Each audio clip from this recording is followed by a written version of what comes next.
Ladies and gentlemen, welcome to episode number 3 of the R&D podcast, the third episode of all time. I appreciate all the early investors in the project, and we welcome any first and last time listeners. I'm here with a very good friend of mine, a very special guest today. His name is Harrison Rodriguez. How's it going, man?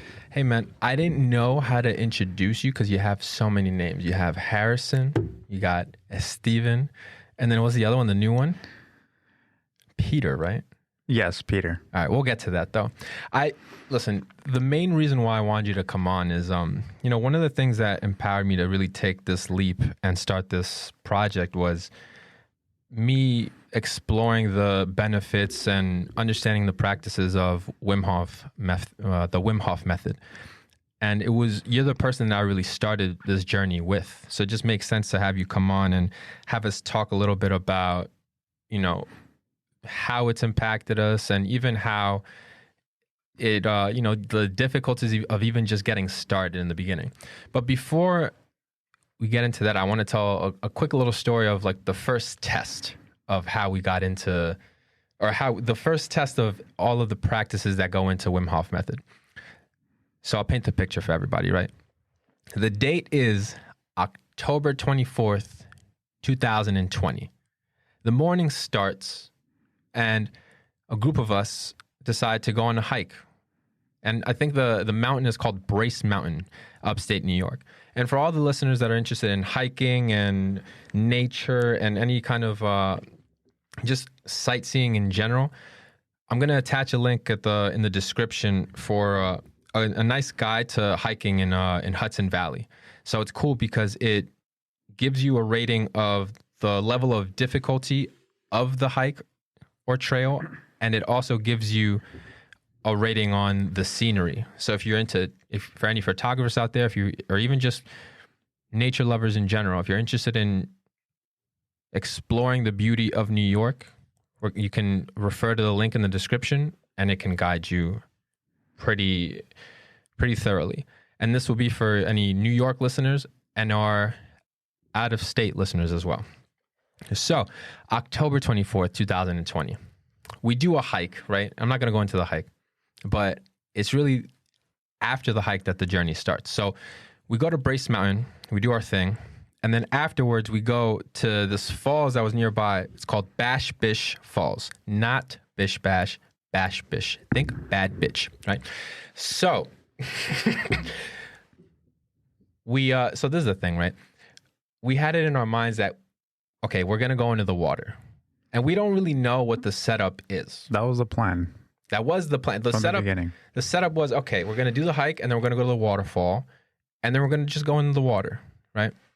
So it was rainy day. It was a little cold. I remember. So we get to the parking lot of the falls, and we just see all of these no swimming signs everywhere. Yeah, I didn't think we were going to do it, honestly. Well, as soon as I saw the signs and when we got there, on the way there, I was committed. But then when we got there, we saw the no swimming signs. Well, there's so many people, and there was a lot of people. This is not a remote waterfall. It's like a local attraction. And I'm like, okay, there are a lot of people here, but let's see what we can do. I kind of had that in the back of my mind, but just being in the parking lot, I gave up because I didn't even take my trunks. I just had like the shorts that I had on and my Under Armour, and that's it. And I was surprised how many people were there because it was like not a good day to go either. It was a little weird, but whatever. I think everybody in general just wanted to be out, and then it's a beautiful waterfall to visit on any day. Yeah.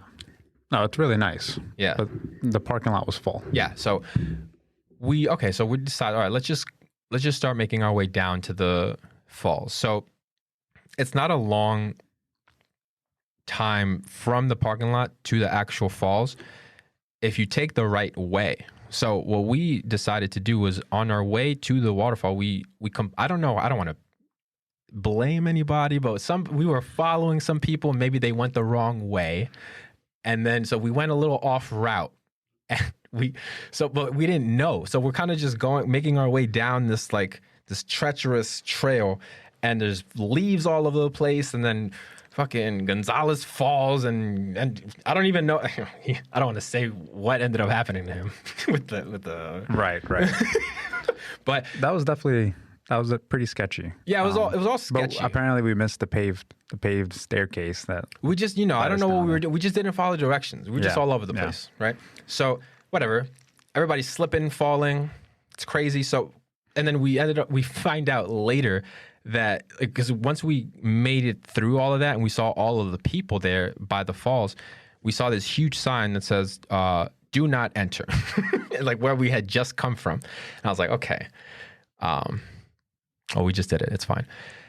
And there's a lot of tension here, right? Because there's a lot of people, and and then everybody's outside, but like there's a good amount of people with masks still, right? Yeah, that's true. And everyone was wearing masks. I think you were a little concerned, and you had a mask on because you had just gotten the... Yeah, I kept my mask on just for courtesy's sake. Well, you had just gotten the COVID. Yeah. Like a week before? 2 weeks before? I tested negative maybe a week or two before that. A week or two before? Yeah. Fuck it. I mean, you were negative. It's fine. And that's something else we'll get into later. So we're witnessing the beauty of the natural just landscape of the Bish Falls. And we keep kind of realizing, like, all right, I don't know if we can really go into this water. There's all these people looking. There's people with masks. I don't know. Like, is there even space for us to kind of get near where the water is? All of these things are coming into our mind. And then everybody keeps asking you and me, are you going to do it? Yeah. Are you going to do it? Are you going to do it? And I'm like, I don't know, man, because this, and that. I was just giving we didn't really ask each other. We kind of just kept looking at each other like, We spent about, 20-25 minutes doing recon. Really? Yeah. Seeing where we would do it. It felt like if people can see us. It felt like we were going to commit a crime. It's what it felt like. Because it's like, and then it was like, well, it says no swimming. It said no swimming before. But then I started getting mad. I was like, well, who the fuck is going to come and say anything? Like, there's going to be a park ranger on a horse and just like, hey, get out of the water. Like, somebody's going to say something. I was like, I don't know if that's going to be the case, but I thought worst case scenario, we'd get kicked out of there or get a ticket. But I didn't even see anybody that was like around monitoring. And I saw the Google reviews too. It was people go in that waterfall. Well, that was in the summer though. But either, you know what, you're right. I mean, in the Google review, it showed people were in it, but it seemed kind of sketch, right? But either way, we're there for like 30 minutes, just kind of like standing around. But we're enjoying the view, but we still weren't sure, right? So then we finally get closer to the waterfall, and then... Well, I was still hanging back a bit with my cousin. That's right. Because he was visiting from Colombia. And the first time he was here, or the last time he was here from Colombia, I took him to do the polar bear plunge at Coney Island. Oh, that's right. Yes. So then he visited again, and I'm telling him, hey, we might take a dip into this waterfall. So for all he knows, I just enjoyed going into cold bodies of water. So we were still hanging back, and I see you with Kos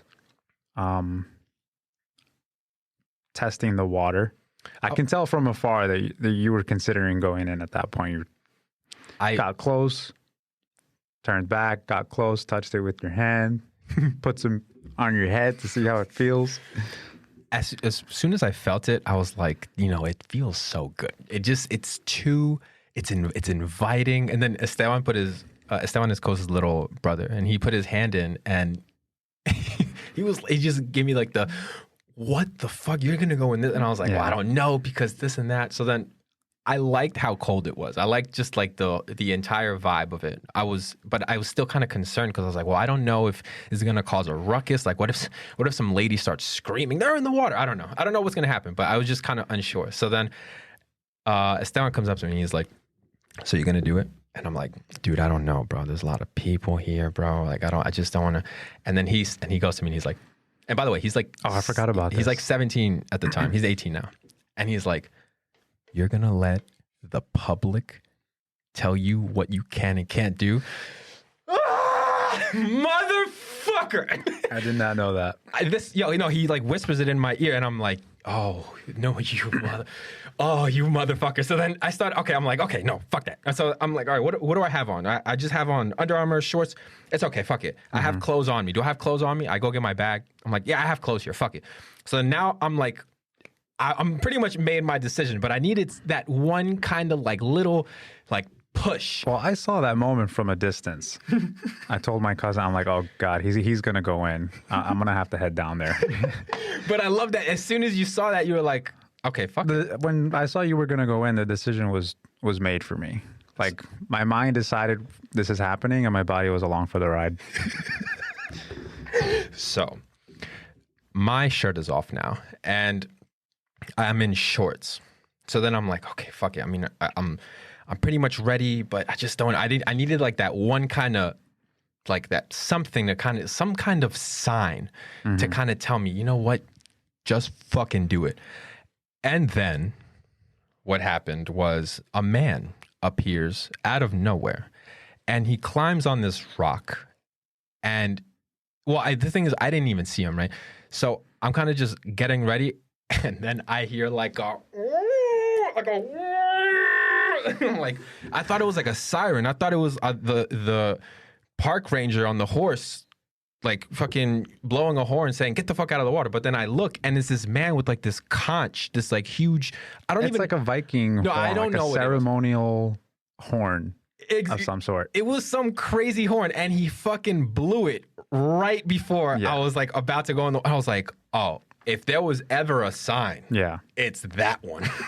So I was like, fuck it. And then we didn't know who he was at all. That made it into an event. We had no, point. And it was completely unexpected. We didn't know who this guy was, where he came from, nothing. So then I'm like, okay, fuck it. And then we go into the water. And then that's the video that I have on my last post on Instagram, right? Just that's the whole us going into that water. And honestly, that feeling was unfucking believable, because as soon as you're in, you're like, you feel how cold it is, but like once you're in it, and then all you have to do is focus on your breath. And as soon I'm in it, and then as soon as I get out, you go in, and it's just this perfect like fucking, we did it, and nobody said anything. And then the guy that was blowing the horn was like, yo, that's awesome. Like, he didn't realize we were doing that until he blew that horn, and then he looked down because he was kind of like at a cliff or like behind us, sort of to the right.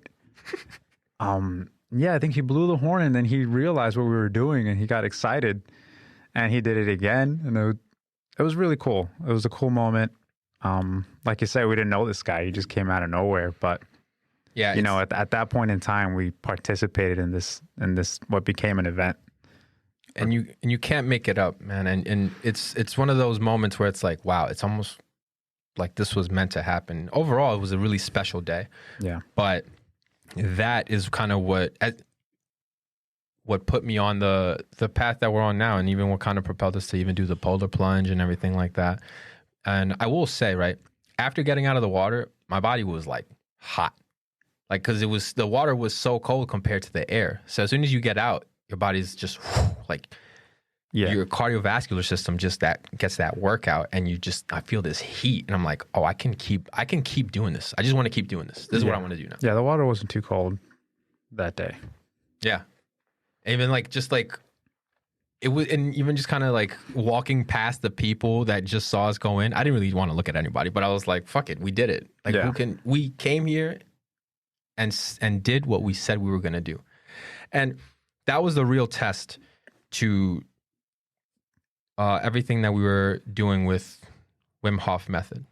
And again, you're the person that I started the 30-day challenge with. So I want to ask, and we kind of already because that was September we did the 30-day challenge. And we already kind of had this conversation as far as how like you were feeling during, and like the way that it was kind of benefiting your body. But I kind of want to, just so everybody can understand like the beginning stages of doing something like this. When you first started, what were the main takeaways from it? Or what were the kind of, even, matter of fact, even on day one of that 30-day challenge, what did you think about the practice in general? Well, I enjoy doing it, for sure. For me, the cold showers were easier than the breathing. Sometimes I find it difficult to just take the time and sit down and do a few minutes of breathing. But the cold shower, it's a challenge. I'd like to do it early in the day. And for the most part, I feel really good afterwards. There's something about the breathing that's another level of difficulty, right? Yes, that's a more mind-based challenge. Yeah. Yeah. When you started to do it, I mean, we were both using the application. Yes. Right. And I find that the guided breathing that he does was a really big help, because whenever I would do, but by the way, let me just go into a little bit get a little bit specific now. And this information is out there for whoever wants to learn more about it. Just Google Wim Hof method, and even just go on YouTube and just Google Wim Hof, and then you'll see a whole bunch of content. But the breathing, what it really entails is it's a combination of hyperventilation and hypoventilation. So the hyperventilation part is really, it's the trickiest part for the most part. So what you do is you want to inhale through your belly, through your chest, and then through your head, and then exhale, but just letting go on the exhale, right? And you want to do that 30 times. So it's that was 2. You do that 30, 40 times. By the 20th iteration of this, you may start to feel lightheaded. 20, even early, you might start feeling lightheaded, really lightheaded. Even the first time, you start feeling lightheaded. Your hands and feet kind of tingle a little bit. Right. Yeah. Yeah. When I did do the breathing, I did enjoy it. For sure, it's kind of like a reset. The same as a cold shower. I mean, once you do it, it feels like it's a brand new day. Right. I would say. Exactly. Yeah. So I did enjoy that. And yeah, it was 30 days of that. And then it just incrementally became got longer, right? As you start with like a 5-second cold shower, and then that's right. Yeah. Every day you bump it up 5 seconds until you eventually get to 2 minutes. That's what I was just telling my mom, because my mom calls me the other day and she's like, "Mijo, ¿cuáles son los beneficios o las consecuencias?" First. That's why she asked me. She's like, "What are the benefits and the consequences of the cold water?" Right, the consequences. And I'm like, "No, listen." And I just told her, I was like, "You have, whatever you do, just take a hot shower, take a warm shower, and then just end it with colder water. It doesn't have to be freezing cold. It can just be a little bit colder than warm water, just to kind of start. And then you start with 5 seconds, and then every day you just add another 5 seconds to it, right? But this is the second stage of the Wim Hof practice. Getting back to the breathing a little bit.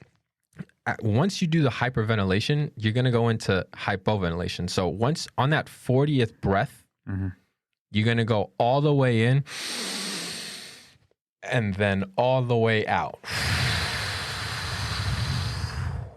so that you completely empty your body of all air within it. And then because of the breathing that you did before, you have oxygenated all your cells. So now you have sufficient amount of oxygen for you to hold your breath as long as you can. And then the breath hold really is where you get most of the benefits. And this is the thing, right? And this is kind of something that I wanted to add to the conversation you and I had earlier. When I was first starting, just because of my nature and just because of how competitive I get, and just kind of like how, like, I challenge myself all the time. I'm always kind of like pushing myself to get to another level. I was trying to hold as long as I could, right? And I was kind of focusing on like, okay, well, I did a minute and a half. I got to get to 2 minutes, and then I got to get to 2.5. And then I remember I told you like the most that I ever did was I held my breath for, I think it was like 3.5 minutes, right? Which was dope. But I was looking back on it, I was doing a lot of things wrong there. Now, the first thing was when I would completely exhale, I wouldn't, in the beginning stages of this, I wasn't exhaling all the way. You know what I mean? Like I wasn't completely emptying my body. Right. So I still kind of had like a little bit in there. The test really is to completely, so the exhaling, what you're doing is you're getting rid of all of the CO2 within your system. So when you have to breathe, it's not that you are lacking oxygen, it's that the CO2 within your system is building up. And if you have low CO2 tolerance, that's what's going to constitute you not holding your breath as long. But in the beginning, I wasn't exhaling all the way. So that's why I could go longer. So it's almost like a way of like cheating. But this is the first thing, right? So the second thing I realized, and this is just because of the research that I was able to do and just from listening to different people and their experiences with Wim Hof, is that the application is positive to get you started. But really, if you want the full benefits of it, you have to not care about the time. It really has nothing to do with time. I learned this from, do you know who this guy, Scott Carney is? No. Scott Carney is an author. So he wrote a book. I forgot. God, I really should have this ready. This is why I got the Googles here. But he wrote this book, and it kind of tells his experience of climbing Mount Kilimanjaro with Wim Hof. And he goes into just the steps that they had to take to prepare, and then even being on the mountain. And so, by the way, they climbed this mountain with like, I think it was like no shirt and just shorts. Yeah. No equipment. No, nothing. Right. And so one of the things he was talking about, well, the first book is, I'm going to look it up right now. I really should. He kind of goes into everything that he learned from Wim, and even seeing Wim climb the mountain and understand like, oh, he's like just a man. He's not this, he is a hero, right? But he's just as vulnerable as any of us, because he would see him up the mountain. He saw Wim getting like mad and stuff, and then him kind of like fall down. And he's like, the name of the book is What Doesn't Kill Us, right? And I was listening to his experience with Wim just described in the book. And then even after he was saying like the whole problem with the app is that people get too focused on the time, like how I was. And you have to understand that it really has nothing to do with time. The whole thing is, once you do the hyperventilation part of it, like the breathing, and then you go into the breath hold. Once you're in the breath hold, the beginning of it is like this beautiful kind of like, you're like in a bliss kind of form. Even though you're only in that for like a couple of seconds, it's like this beautiful like peace that you get, right? That does increase with each round though. That's right, yeah. So the first round, you only feel it a few seconds. But during that 30-day challenge, I mean, there were moments where by the time I got to the third round and I got to the part where you hold your breath, I mean, a minute and a half, 2 minutes would just fly by. Right. Because I would literally you kind of lay there. I did it laying down. So you would just kind of just space out during the breath hold. And finally you breathe in. You don't even know how much time passed because you weren't looking at it. You were just focused at a point on the ceiling. Yeah. Or with your eyes closed. You have to really be in the moment. You have to feel. You have to feel what's going on in the body. And one of the things that Scott Carney said is the whole point, so during the breath hold, once you start holding, you're in parasympathetic mode of the nerve. Like the nervous system is there's two parts of the nervous system. There's the parasympathetic nervous system and the sympathetic nervous system. So parasympathetic is like rest and digest, right? Sympathetic is fight or flight. It's kind of like that moment, like when you're holding, you get to that moment where like, fuck, I have to start breathing now. Like your body starts panicking. Yeah. Before your mind does it. That's when you check the time. Yeah, that's when you're like, oh, fuck, how many? And then you realize like 45 seconds or something crazy, like 30 seconds. And it's like, oh shit. But the whole point of the practice is trying to stay in parasympathetic as long as you can and fighting against the sympathetic part of it. That's why I said it's a real mind challenge. That's right. Because it's not easy to do. I mean, no. Mechanically, you lay down and you take in 30 breaths, but just to stay in that mindset where you're not thinking about the clock, you're not thinking about, oh, I have to breathe. That's the hard part. That's right. Yeah. And then if you're doing 3 to 4 rounds, I mean, one round you could be done in like 5 minutes, less. Once you get to 3 or 4 rounds, I mean, it could be 20 to half an hour. Definitely like half an hour. Like 20 minutes. It depends how quickly you take the 30 breaths, if you do 30 breaths or 40 breaths. But yeah, it's a good chunk of time. So you have to be committed to doing it. How quickly do you breathe when you do it? Like, do you vary it? I mean, I vary it, right? Like, I kind of switch it up sometimes, but do you go slow? I follow the guide.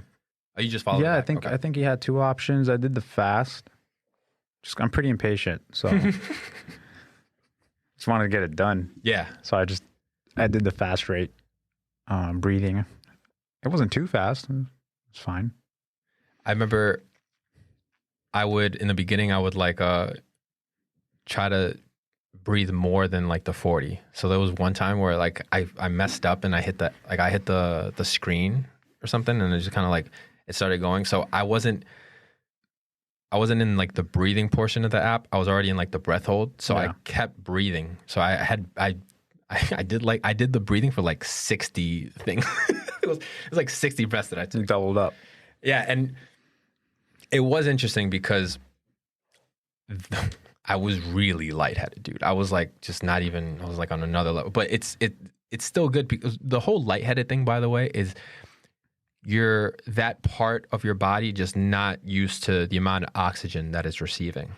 So if you're not delivering that much oxygen all at once in different portions of the body, then that's what's good. You're gonna start feeling like either lightheaded or like the tingliness of it, like that. Like how you feel it in your fingertips and your toes. You feel it in your head and the back of your neck. You feel all of that, and it's just the oxygen. You're oxygenating all of your cells within your body. And that's what leads to you alkalining the blood in your body also. But this is the thing, right? Do you know that part where you finally say, okay, I can't hold my breath any longer. Mm-hmm. And then you breathe in. And then you breathe in and you hold. And you hold for 15 seconds. Right. The first couple of times I started doing that, even today, it feels like I'm being launched out of on a rocket. Like it kind of just feels like I don't know what happens, man. But have you ever seen lights? Like I don't know if that's happening. I don't think so, dude. No. I've had some pretty trippy things happen. Like in that seems you're space. doing it pretty aggressively. Well, I like to push. I don't, and it's probably not the right never way. Force. Yeah, well, he never does say force. It's all about feeling, right? Yeah. And I felt that that's what I had to do. No, but that's fair. It is crazy what you feel like in that 15-second time period. Because when you breathe in, it's like I don't even know how to explain. I've seen lights. I've had ideas pop up. I've had like just all of it. But once I'm done with everything, it's that perfect. And then once I'm done with it, and then even after I take the cold shower, it's exactly what you said. It's like the perfect reset. It's this perfect kind of like, okay, I was feeling shitty. I think you told me once that you had like a hectic day at work. Yeah, or it like was just a really day. long day. This was also, I think it was September. So it was still pretty warm out. So I'm not working all day. You get tired, you get hot, you get home, and you just feel like you're in a bad mood. And this was the first time during that 30-day challenge where I felt like I needed to take a cold shower. I wasn't doing it because I had to. Like I had already done one in the morning, I believe. But I just needed it again. It was like calling to me. Like I had to do it. And that was the first time that had ever happened. Like where the cold calls you. Exactly. Fuck. And I just felt great afterwards. Dude.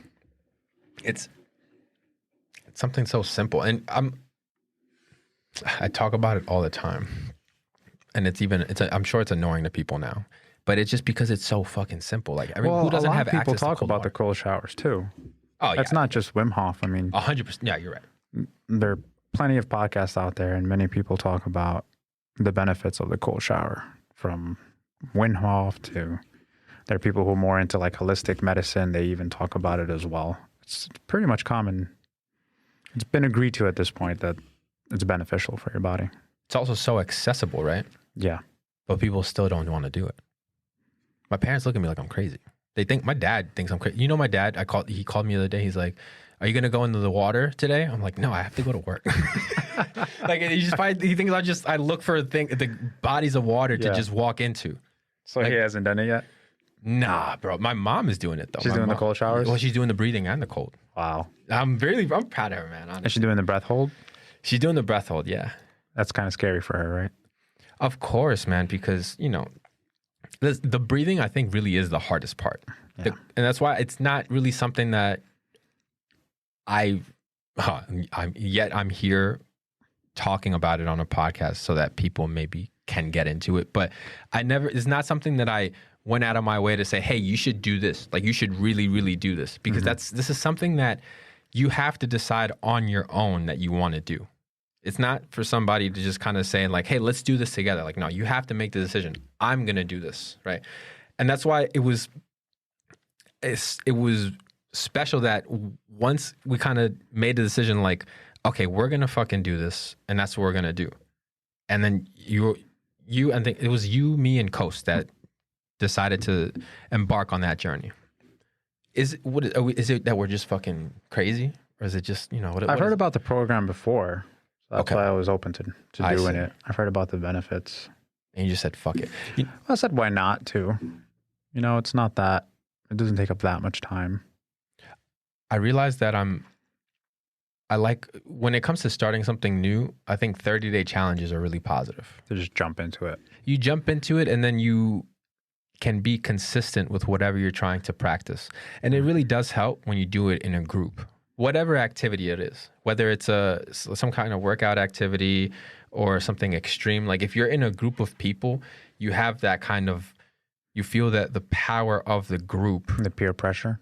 Well, a little bit of that, sure. But I think you just feel like, okay, I'm not alone. And you kind of feel like this empowering, like group energy of like, let's do this shit together. Like like good peer pressure. Good peer pressure. You know, has a bad connotation to it. No, you're right. But it's good peer pressure. Like when we did the polar plunge at Coney Island, if it was just one person doing it, I feel like it'd be more of like more of like the lead up would have been worse, or like the thoughts going into it would have been a little bit more negative. But it's easier to just not do it. It's easier, not. Yeah, that's right. Yeah. Nobody knows. You decide on your own that you're not going to do it. Nobody knows, and it's just you disappointing yourself, or just kind of just whatever. I don't have to do this. I'll do something else. But in a group, then you're kind of pushed to, okay, fucking, let me just. Because now you have to show up for others. Yeah. Yeah. And then you do it as a group. Like when we decided to do it, we did it together, and we kind of spoke a little bit. Building a little bit on the peer pressure thing. There's something to that, right? Because I remember when I started really kind of going to the gym, like for real, one of the things that kind of pushed me was, I remember Coast started going. John had already been going for a while now. Rafi was going to the gym. So all these guys were going to the gym. So I'm like, well, I don't want to be a bitch. Like, I don't want to be the only one that's not swole. Got it.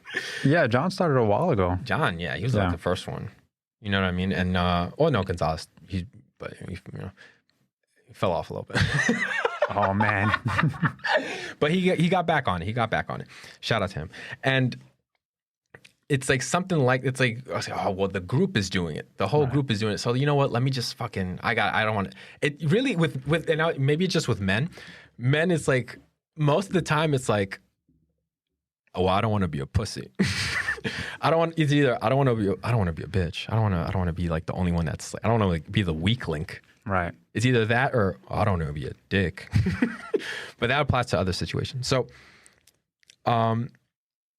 with me, it was kind of like I needed that to kind of start working out. Even with the Wim Hof thing, it was better when I was in a group. Have you ever felt that be the case with you in any other activity? Yeah, I would say with cycling, it's kind of like that, for sure. Okay. You know, because I do a lot of cycling with my friend Kelvin and Victor, and yeah, so you get that motivation, that competitive drive. How did you first get into that? I don't think I've ever asked you this.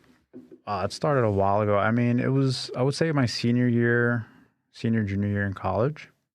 I mean, I've always liked cycling as a kid, but never like the road cycling sport. It's more just biking around, just to get around, right? It was a sense of freedom. You didn't need someone to give you a ride. You could just get around quick on your bike. Well, we used to ride our bikes all the time. Yeah. Actually, yeah. when you were in Long Island. Exactly. But yeah, it started as just a way to commute, get some extra exercise in. I would commute to Baruch from Jackson Heights. So Baruch College is it's about 21st Street in Manhattan. Okay. They're about and 3rd Avenue. So I'd commute there from Jackson Heights.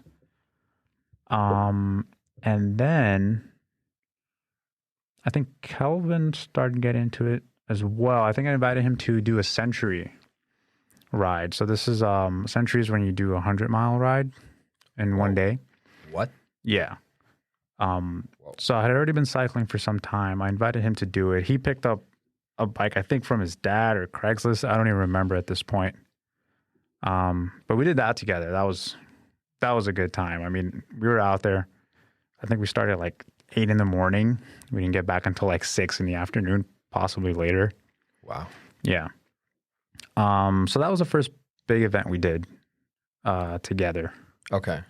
So we biked a bit more after that. At some point we started doing Postmates deliveries. Okay. I don't know if you heard of the app, but basically you're a freelance delivery boy. We were just delivering food, random packages. I think one time I had to deliver like a PlayStation controller. Mm-hmm. So I guess, I literally delivered it. Yeah, it was like 2 blocks in Manhattan. I guess some guys were playing PlayStation. Didn't feel like going to Best Buy. So it was America. Yeah, so that was a phase. And then that was just kind of basic cycling. So nothing really too intense. At some point, my friend Kelvin, so he signed up for one of these text to win promotions. Okay. So he texted a number, you get entered into some type of raffle. And he ended up winning a road bike, like a legitimate road bike, from Garneau, the brand. And that's how he won a road bike. He won a road bike. Yeah. I mean, this is, I don't know, maybe a $1,500, $2,000 value. Oh my God. Yeah. Yeah. It's just one of those random things that happens. He would fucking win a road bike. I know. That's what we tell him. So he won that, and that's how we started getting into like road cycling as a sport. Before that, it wasn't really an interest to me. But he kind of jumped into that first. Okay. Yeah. So he biked a lot with that. He signed up for New York Cycle Club, one of their programs. They have like a program and that goes on from, it's like February to like May.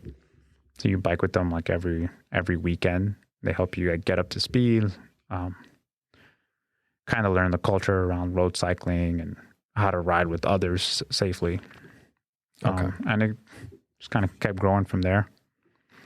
Do you feel like him getting like an official road bike, do you feel like that kind of pushed you a little bit more? That definitely kicked it off. Because we rode together after he got that bike, and I couldn't keep up at that point. I didn't like that. It's a terrible feeling if you're a cyclist. Yeah, you know it's just because you're just pedaling hard and harder.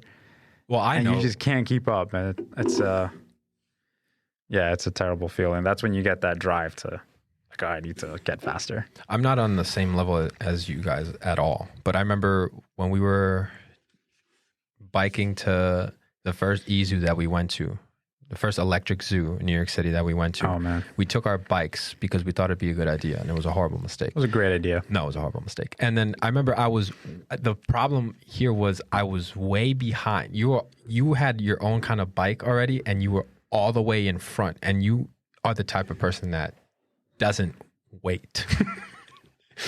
And I think, didn't I get a flat and everything? I think I got a flat. Was it you? Yeah, it was me. I ended up getting a flat, and you guys had to wait for me. Oh, fucking. But even then, like that feeling of like he's all the way over there. Okay, so you felt it. I'm all the way back here. Fuck, yeah, it's horrible. What is he doing? Like, why is he not tired? Like, what the fuck? Mm-hmm. What is Yeah, because you're tired. Yeah. You're hot.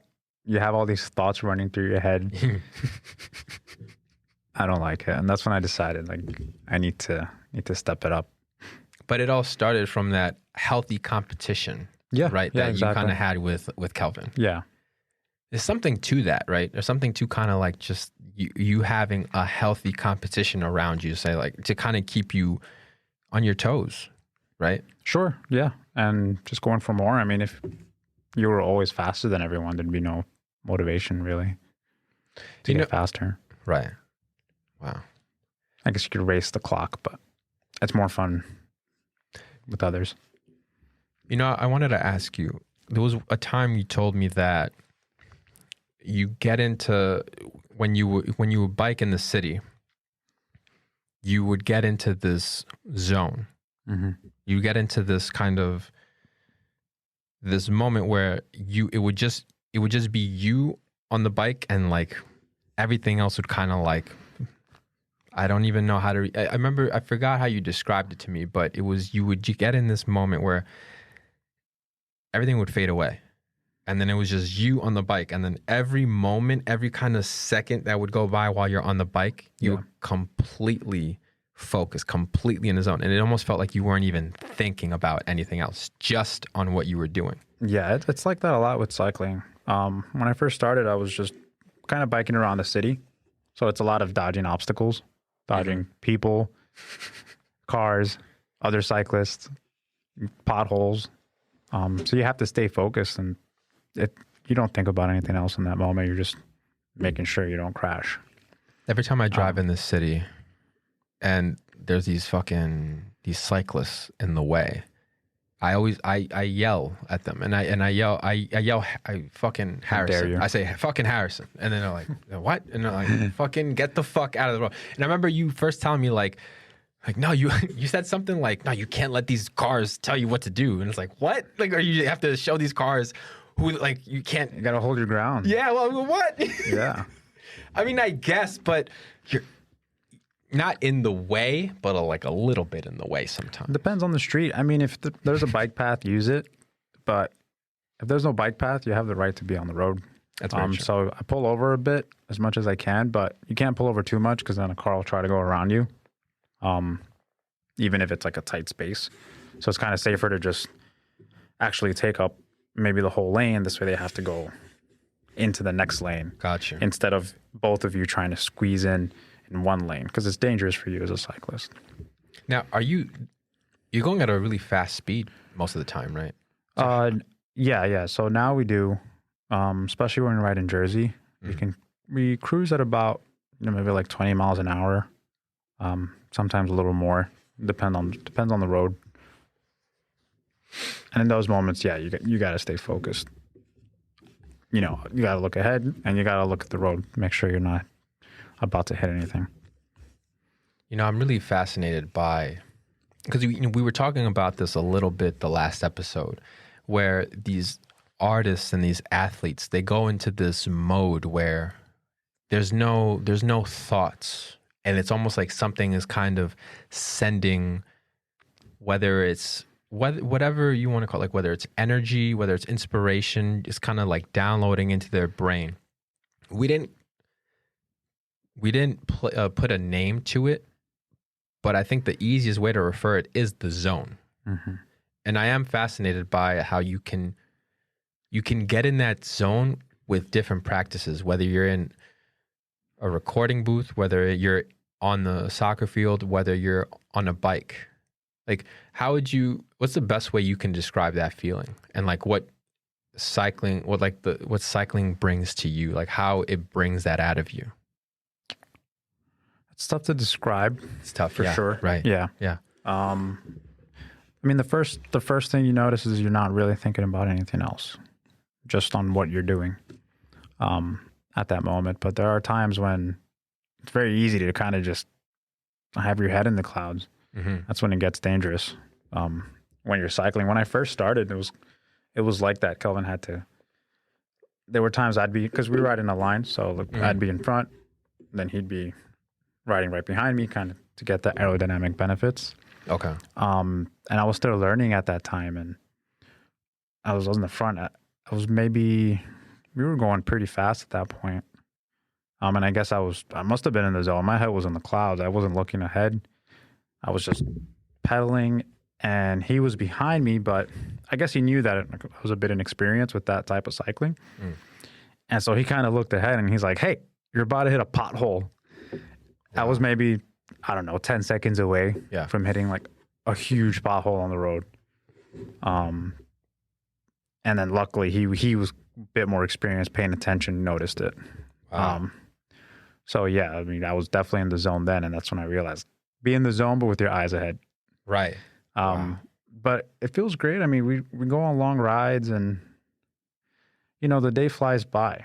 Mm-hmm. You're pedaling, and we could be on a road for like an hour, and it just, like I said, it flies by and feels good. Do you ever get inspired by the number, because you're Colombian also, right? Do you ever get inspired by the number of Colombian cyclists that there are now? And just kind of, because in my mind, I was like, oh, I guess he kind of went a different route. Like I went the soccer route and he went the cycling route, but he's still pretty fucking Colombian. I always wondered like how much inspiration you drew from, whether it's any of these guys, whether it's Nairo, whether it's Rigoberto Urán, like any of these guys. I didn't really draw inspiration from them until recently. Okay. When I started becoming more committed to getting faster on the bike. So that's when I learned more about the sport itself. Because before it was just out of for fun or for like exercise or commuting. But when I started getting into the sport, that's kind of when I realized like there's a lot of Colombians that do this, and they're really good at it, and they represent the country on an international stage. Yeah. So that is inspiring, and it kind of gives me a sense of like I should be good at this. I should get better. Wow. And it's interesting because growing up, you were always into soccer. A lot of my family members were also into soccer. That was never my thing. And it was always a feeling like, why am I different? It's so weird. Wow. Why does everybody like soccer? For me, I was never interested in that. And now doing something like cycling that is very Colombian. I mean, it's like the most popular sport. They're right behind soccer. So it's interesting how it kind of circled back around, Yeah. My dad's all about Never thought about it that way until you just mentioned it. I just started recently reading about it because I think because there was a period of time where it was, I'm not sure of a decade, but there was a time where Colombians were dominating a little bit, not dominating, but they were at least involved in the sport on an international level. But I think there was something going on with, I think they started to allow EPOs, which is like Yeah, so that was in like the late 90s, early 2000s. Right. Yeah. EPOs, by the way, it's like it's like a form of doping a little bit, right? I think they call it doping. I don't know if it's a steroid. I don't think it is. EPO. Let's check it out. Yeah, well, I know they started allowing cyclists to indulge in this, right? And it enhanced the performance, and so Colombians kind of lost their edge. Yeah. But in the whole reason that Colombians had the edge was because of the terrain that they were practicing their cycling the elevation. On. Right, the elevation. I think like Bogota sits at 8,300 feet above sea level. Is it really that high? I believe so. Oh shit! It's very high. It's higher than Denver. I know that. No much. Fucking way. Yeah, 100%. I think Denver's like 5,200. I never knew that. Yeah. fucking. It sits higher, so that gives you a natural advantage because I guess your body's used to dealing with low oxygen levels. Bogota is 8,675 feet. There you go. That's it, dude. I didn't know that. Yep. So it's like training with like a weighted vest, you know, and then you go to Europe and it's like taking that vest off. Like you have that advantage right off the bat. Yeah. And I think when they started allowing the EPO is when Colombia lost that edge. Because even if they decided, or if they had the resources to do, you know, to use the EPO, it didn't give them an advantage because they already had that physical advantage from the terrain and from living and training at high altitudes. Denver, by the way, is 5,000 and it's like 5,000 plus feet. 5,280. I know that because my wife's birthday is May 28th. Oh, really? And when we Googled the altitude, she's like, "Oh, my birthday." Oh, no way. 5,280, yeah. Oh, 528. You guys are so cute, man. Oh my God. You know, speaking of Denver and speaking of cycling, I remember that I really don't want to mention his name, but we already said it. Calvin wanted a cycle. He wanted a bike to Red Rocks, right? He did. When we went there. I did too. I wanted to bike to Red Rocks. Ultimately decided it wasn't the best idea for a bachelor party. By the way, yeah, for those that don't know, we had the good fortune of going to Denver, Colorado for Harrison's bachelor party, right?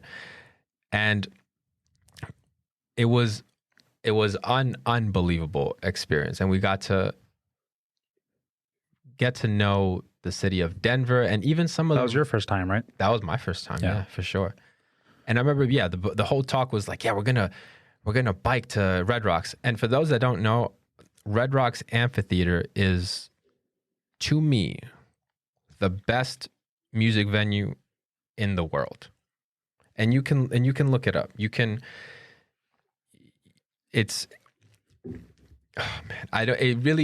affects me on a deep level because I'm such a music lover. You're such a music lover. And I remember when we were in the brewery down there, remember we met the Denver locals there? Yeah. And they were like, why are you here? Like, why would you come to Denver? From New York. Yeah, from New York. Yeah. Why are you, like, what are you doing here? Denver's awesome, man. It's really laid back. Unbelievable. Definitely want to go back there. But yeah, it's a great city. And the venue is unbelievable. It's this. Oh, it's gorgeous. It's this kind of like it's just picture just like the stands in the middle, just kind of surrounded by these huge rocks, and it's just this gorgeous view of the mountains and all the terrain that is in Denver. Yeah, that's terrain we don't see here in New York or on the East Coast, really. No, and when I was there, I was like, oh, there's no bad music played here because the venue was so beautiful. It's like there's no way that you can come to a show here and you don't have a profound experience. And I was blown away because I remember I was all kinds of fucked up. And we went to the bathroom, and then by the bathrooms there's like this little it's like this exhibit, kind of like this museum. It's like a little museum, yeah. It's like a little museum of the space, tells the history of the space. And there was this picture that jumped out at me of like this, before it became any kind of amphitheater, it was just kind of rock. It was just kind of, it was a huge space, but it was just kind of like these rocks laying around all over the place. But even though it was kind of just like these like this weird kind of setup, people would still go and listen to live music. Oh, before they added before there was any seats? kind of seats, rocks, anything like that, any kind of venue, it was just like a land with rocks, and people would just go and listen to live music. And I'm like, well, they say like the acoustics are good there, right? Oh, it's Or they have like a special property. Yeah, it's unreal. It's unreal. There's no such thing as bad music played there, and there's no such thing as bad energy there, right? And so to kind of go back to how we planned on getting to Red Rocks, is Kelvin had the idea, or I don't know if it was you or Kelvin. No, we weren't going to bike there for I don't know, event. man. I never know with you. It was just going to be a quick ride. A what? Quick ride. Oh, a quick ride. How long was the car ride? I don't remember. I want to say like 30 minutes. Well, let me tell you something. I do remember. It was like 15, 20 minutes. And you know what? Let's get into how we got to Red Rocks. Now, this is the thing, ladies and gentlemen. We're there to have some fun. And this was, I forgot the day, right? It was in May though, for sure. And the way we started the day was we did the brew cycle, right? Yeah.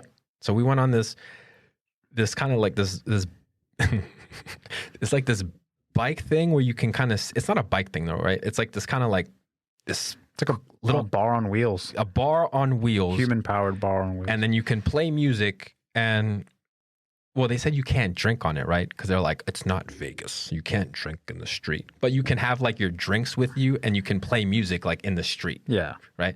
So this is the way we started the day. Now, this is the thing, guys, and this is just my general advice to everybody. If you plan on having a long day of partying, drinking, debauchery, whatever it is, in my opinion, it's better to smoke first, if you do smoke, if you indulge in the cannabis. If it's better to smoke first and then drink. Because eventually, like, once you start drinking, you're always going to get to a peak. You're always going to get to that point where it's like, okay, I can't anymore, and then you start plummeting. But if you smoke first, it prolongs that, and then for the most part, you're high, you're chilling. You don't have to really worry about like, oh my God, like I'm coming down or anything. No, you can just keep smoking, you're fine. And you can drink a little bit. You don't even have to drink that much. This is something that I told our friend Kelvin, but he had a different idea. So this is the thing, right? So we were drinking all day. And then we go back to so we do the brew cycle thing. We go to this outdoor brewery. I forgot what the name of it. Do you remember the name of it? I think it was called First Draft. Well, First Draft was amazing, right? Was that another day? No, it was the same day. But where did we go where it was like an outside kind of like beer garden? You got me, man. Yeah, I forgot. Anyway, so the point is we're drinking all day. And then we have plans to go to Red Rocks to, what was the thing? It was the Global Dub Festival or whatever. Yeah, it was just dubstep. It was like all just night. Straight dubstep. Very aggressive dubstep. It's fine. It doesn't matter. You know what I mean? We go for the venue, we go for the music, we go for the experience. Now, this is the thing, right? We go back to the Airbnb to get ready. The good thing about this Airbnb is the host of it, lovely host, and it's one of those that you can actually smoke in the Airbnb. We got really lucky. So we were just smoking up a storm. Yeah, that was pretty cool.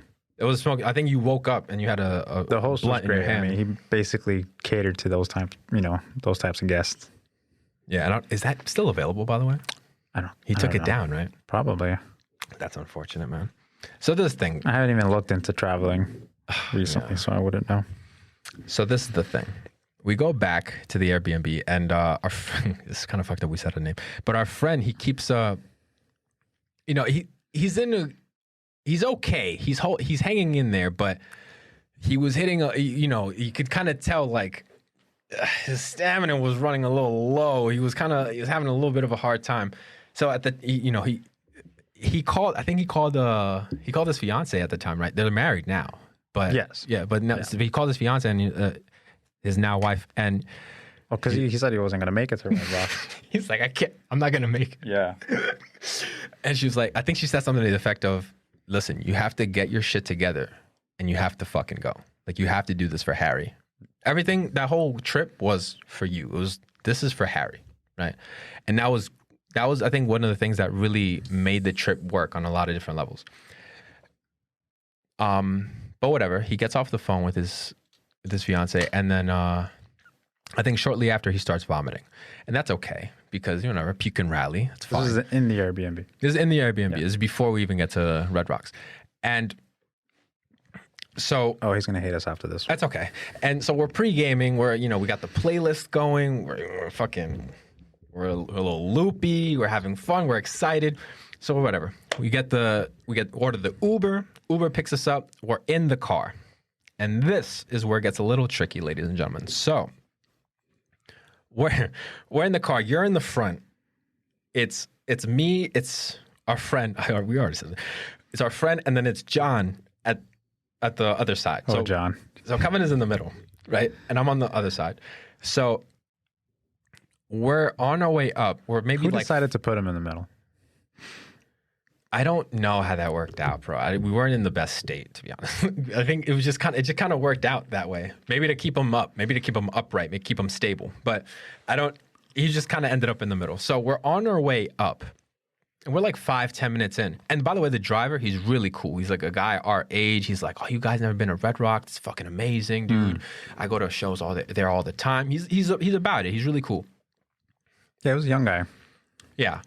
He was young, right? Yeah. Right.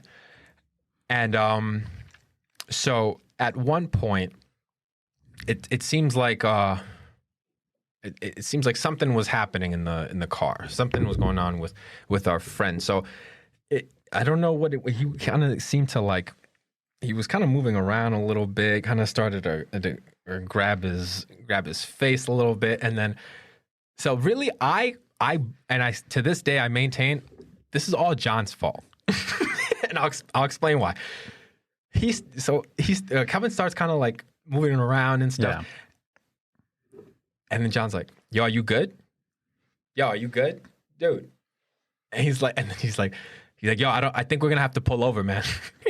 And I was like, dude, shut up. Like, he's fine. Just let him just kind of like, let's just get to where we're going. That's what pushed him over the edge? Let's just get to where we're going, and then we can just figure it out from there. I think he's fine. But then he kind of just, Kevin just puts his head down, and then he puts his hand to his face, and then he's just kind of like there, just kind of thinking about what's gonna happen, and I'm like, yo, dude, it's fine, man. We're almost there. We're like 5-10 minutes away, and then John's over here like, nah, I don't think he's gonna make it. And I'm like, dude, it's fine. Like, it's okay. He's like, nah. Oh, God. And then so at this point, Calvin turns to me, looks at me directly into the eyes, and then I see this stream of vomit come down his arm from his mouth. And then I say, oh no, it's happening right now. So then luckily the driver's like, oh shit. So he pulls over. Yeah. Before he was able to get anything out. But I still, listen, to this day, I have nightmares about that man doing that same very thing. He looked into my soul while the vomit was coming down his arm. And listen, I should have said, you should have fucking listened to me. But no, I didn't say I tried to help. I helped him. We helped him out. Pulled over. I think we pulled over. He didn't even throw up anymore. I think he just kind of like just was to the side, and then he's like, I'm good. It was good after that. He was good. Yeah. And then we just went to Red Rocks and had a grand old time. By the way, I give him a lot of credit because any other man would have passed out at some point during that trip, but fucking guy's a trooper. Yeah, he doesn't pass out. Oh my God, man. God, I love life. And again, the main takeaway here is smoke before drinking and go to Red Rocks. And Denver. Yeah, and check out the breweries.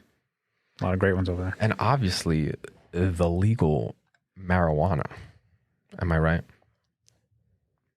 Because speaking of legal marijuana, we just found out that, let me read this tweet here. This is from the New York Governor, Andrew Cuomo. When was this?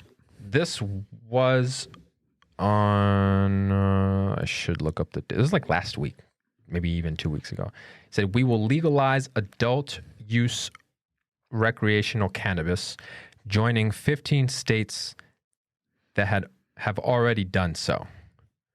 This will raise revenue and end the failed prohibition of this product that has left so many communities of color over-policed and over-incarcerated.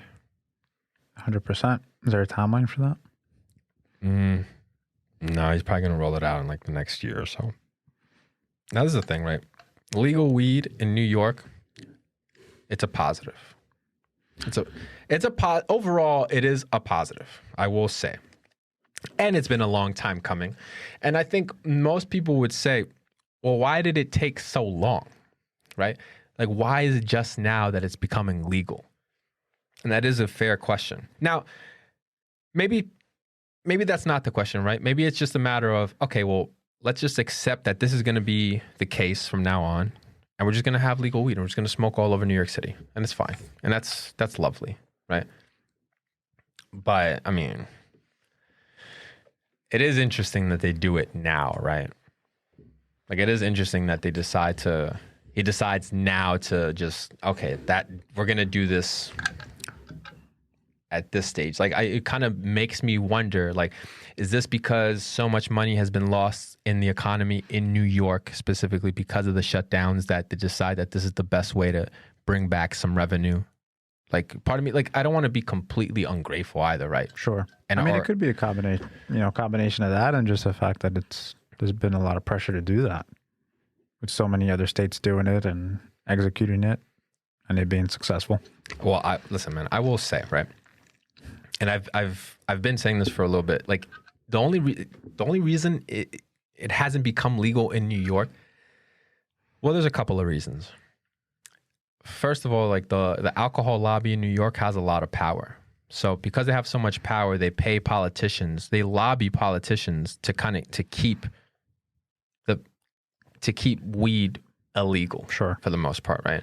And that's fine. I get. Well, it's not fine, but it's like, okay, I get that, because New York has a very long history of corruption, and I was considering really going into like an in-depth explanation as to why, and even the history of New York, and then who the people that actually held this power. Let me just say the fucking name, right? Fucking,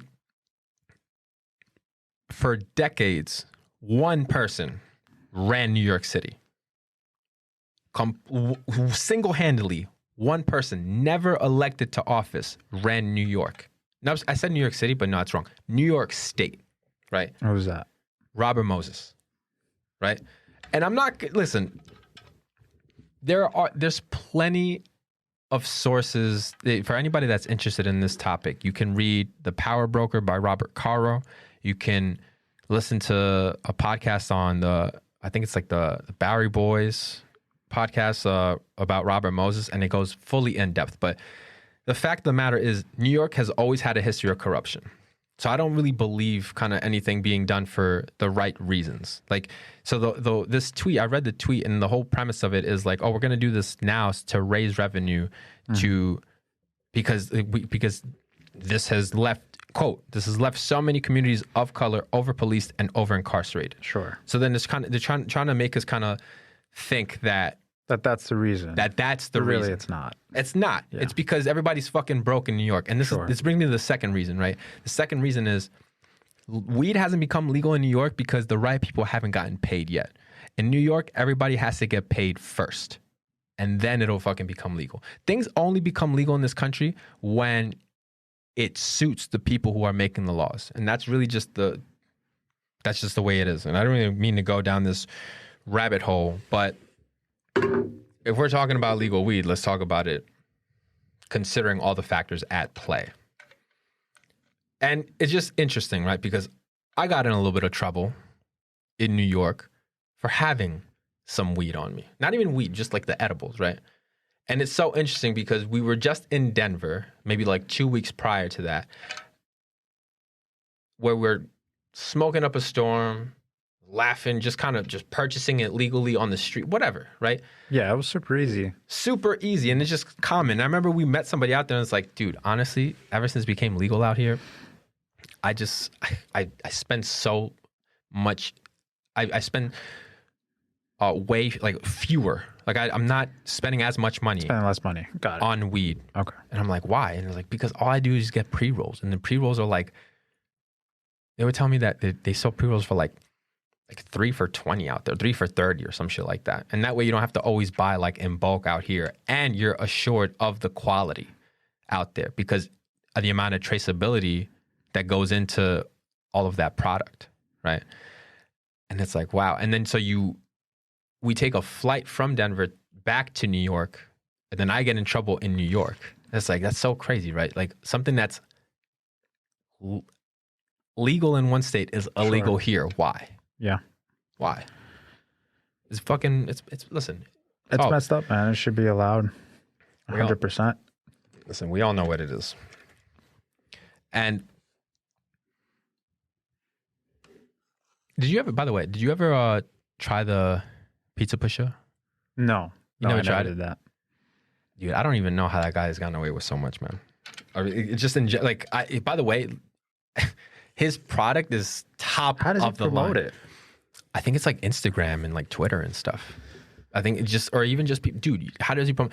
If you go to his Instagram, he has like rappers. He's had on no there. issues doing that in New York. I really don't know as far as like the trouble that he's had going through everything, but he's made a lot of money. That's pretty ballsy. It's really that's ballsy. a big reason I didn't order from there, because I mean, you got to like text the guy, Well, right? So there's like a written. It's not him. He has a whole team of people working for him. Oh, okay. You know what I mean? So like, I don't know, it was such a big operation. well, yeah, but it's interesting, right? So, and my boy Alan just texted me the other day asking me about this, but in I think if you're in Manhattan, the minimum is like 100, but if you're ordering from, and if it's a delivery, but if you're ordering for delivery from Long Island, it's like 200 minimum, because I think just Nassau and Suffolk County, they have a little bit like the restrictions on What's marijuana. the delivery fee? Like minimum 200. What's the fee though? No. I mean, that's like there's no fee. It's just kind of like you have to order that much. The whatever you order has to equate to, at the minimum, has to be $200. Got it. So that's kind of like the way they do it. But it's because it's legal wise, it's a lot more difficult to transport it and in Long Island in general, as opposed to like New York City, because in New York City it's decriminalized. Well, actually, no, it's decriminalized in all of New York, maybe that's how he gets away with it. But it's crazy because his operation is insane and it's huge, and he makes a fuck ton of money. And his product is it's top of the line. I liked it. I got some of the pizza. I got some garlic nuts. I got some of the cookies. Everybody says that the sodas are really good.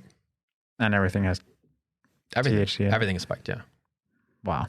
I never tried it. Oh, it's pretty good.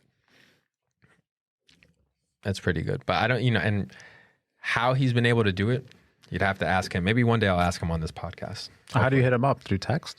Well, the way it works is he has a website. So if you go to the website and then you just kind of select what you want, I think the brand of this is, well, he's known as the Pizza Pusher, but I think the brand is Stoned Pizza.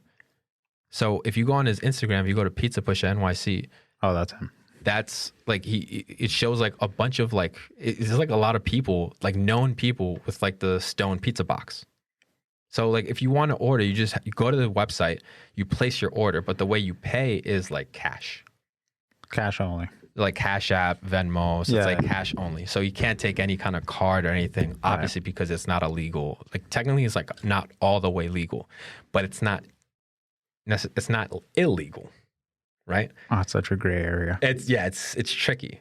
And it kind of, going back to the legalization thing, I always kind of struggled with the difference between legalization and decriminalization, because it is different. Like if it's decriminalized, then it's just, you're not going to get prosecuted over it, which is good because, as everybody knows, it's a huge problem in the US, the fact that marijuana is illegal. So they've been able to prosecute and put so many people of color, Black people, Latinos, behind bars. And then they've created a business where they keep doing this, right?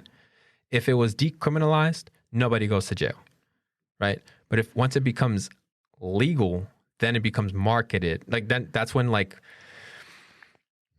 going to start seeing like tobacco companies start investing in like weed farms and shit. Yeah. And then that's when you're going to see like that's pretty depressing.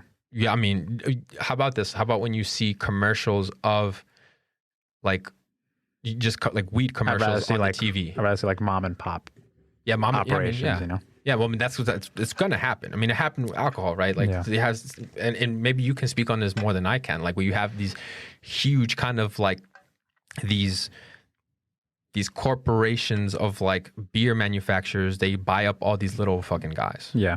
Right. And I don't know if like, yeah, I mean, it's still happening. Yeah, it's this big international breweries. And, you know, they have the power to buy out all these small craft breweries. For sure. I mean, we'll probably see the same thing going on in this market as well.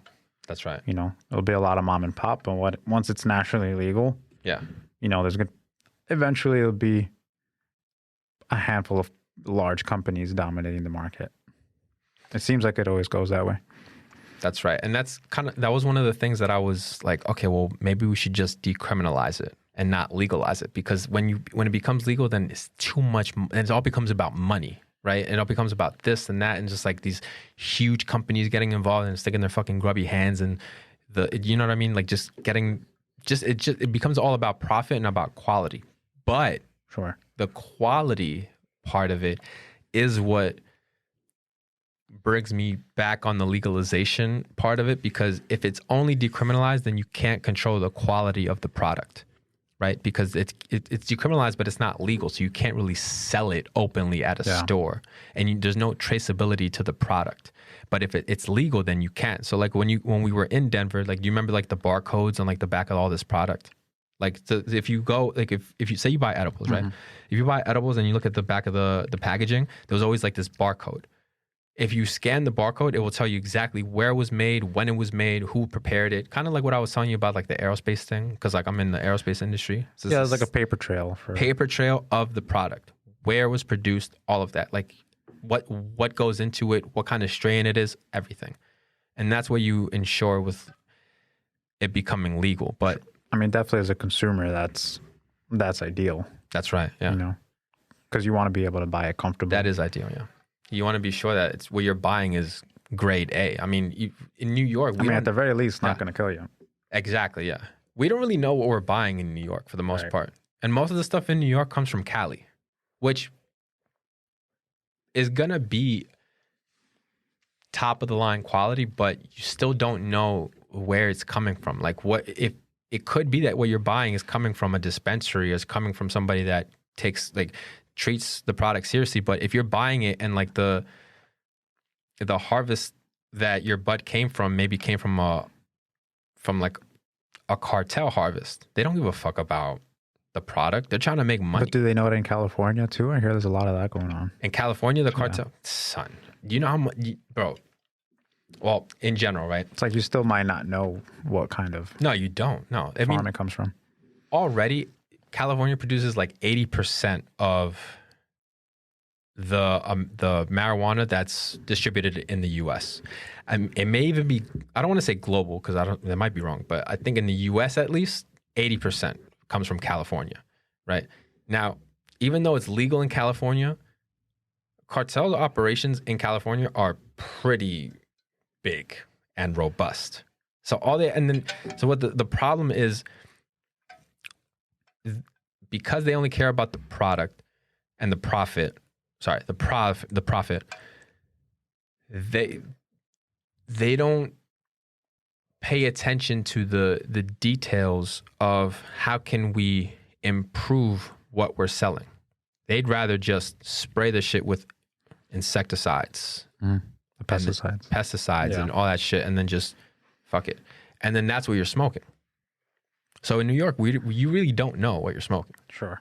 So going back to this thing. I mean, even if it's legalized, Well, no, if it's legal, that could still be an issue. I mean, it happens with the food. Well, no, in New York, if it's become legal in New York, then it has to only come from New York, and then that's where the traceability thing comes in, right? So, and it's funny because like if you go upstate, you're gonna see like people already knew that it was gonna Cuomo's announcing it now. Everybody else anybody who stands to make money from it, they already knew that it was gonna fucking become legal. I think the final push was New York being fucked by everything that happened with coronavirus and the economy being fucked and everybody leaving and then business being shut down and all this stuff. I think that was the final push.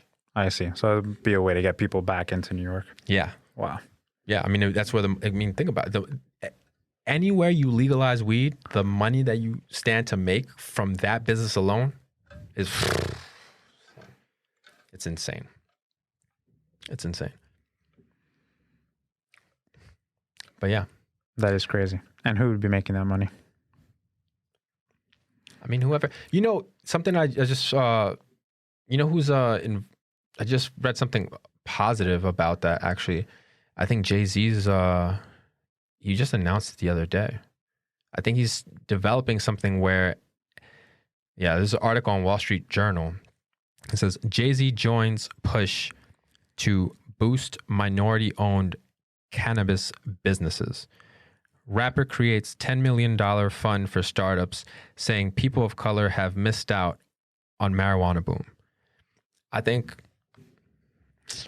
it's beautiful because, and it's poetic, right? Because the people who were affected by the war on drugs the most now have at least something where they can start to kind of gain a little bit from that finally becoming legal wherever they live. And I'm not sure where exactly, like what state this is focused on. But the fact that this is something that is becoming available because of somebody like Jay-Z is what's so positive. It's like, okay, that's fucking cool, right? Like he's giving, it's like his way of kind of giving back a little 100%. bit. That's awesome to see. And he has, one of his friends, by the way, went to jail because of that. Because I think he had caught it, I think it was. That's why he leaned into like music, doing music instead, right? Yeah, I mean, what, Jay? Yeah. I mean, yeah, he's always been making music, but he's always been a businessman. So like one of his best friends, I think, is Biggs, right? I think one of the reasons he went to jail was because he caught a drug charge, and I think it was marijuana. Damn. So this is kind of it's positive because normally the people who stand to make the most amount of money are the people that already have enough money to invest in the business. And even people that knew that it was going to become legal before, because that's always the thing, right? You know what I mean? If everything we went through with coronavirus in this country taught us anything, is that nobody knows anything, especially government. And there's so many different examples of the incestuous nature of politicians with businesses or corporations. We know that, and we've seen it in different ways. But I think now, at least, there's an opportunity for people to kind of start to embark on the path of, well, let me make a little bit of money from my family. Let me try to get my foot in the door in this industry. And why the fuck not? Why the fuck not? We've already lost so much. Yeah. I mean, we'll see how hard it is to get into the industry, because that's a concern if there's a lot of rules and regulations, which there will be. It's going to be the people with the resources and the money to start a company. That's the problem, really. In this, where like a smaller, maybe like a family owned, mom and pop, they may not be able to jump into it so quickly, even if it is legalized. Unfortunately, they'll have to deal with all the law surrounding that. Yeah, and unfortunately, that's the problem with starting any kind of business in general in this country, is that government makes it so fucking hard to just get it started. The amount of money that you have to have available, because it's all about capital. Anybody can start anything they want, any kind of business they want, but you need the capital to start with, right? More often than not, it won't be the communities that were affected in the first place, right, by the criminalization of it. That's right. And then even once you have the capital, then you have to go through all these you have to jump through all these hula hoops of regulations, right? And those regulations are there for a purpose, but it just makes it even more difficult for anybody to get started. And it's like, fuck, man. Are we ever going to have a fucking chance, man? Fuck. I don't know. It's all fucked. So listen, let me change the topic a little bit. Actually, no. Let me just. So, the last time I was talking about New York and Robert Moses and corruption and weed and all that, I was at a housewarming, and I thought of it was a housewarming for a house, right? But most of the party was in the basement. This is in November, and I thought of you because you had a situation in the basement on your own, didn't you? He said, "Oh man." Yeah, this would be at the end of September. I think so. They're about. What happened? Yeah. So, what happened then was, my dad invited me to a basement party. Okay. Like a family party. Whatever. What is this in September? You said. Yeah, this was like end of September. I mean, it was completely irresponsible. Go ahead. Yeah, I mean, I ended up going, despite, you know, it not being a great idea. But it seems that's some of these communities, that's how it is, right? They're not taking it, or they weren't taking it too seriously. Well, the pandemic. Well, I mean, it depends, you know. I think depends who you ask. Yeah, it depends who you ask and where and what the circumstances are. Because in general, I think if people had the opportunity to keep working, they were going to keep working. Sure. Yeah, but what we're talking about is the opportunity to keep partying. And you know, maybe there's some risks involved there, sure. But I don't know. I mean, how did it turn out? What ended up happening? Shortly thereafter, I was sick. You were sick? Yes.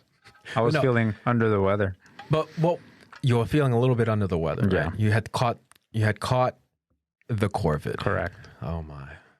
Now, in this basement party, what was going on in this party? What was going on there?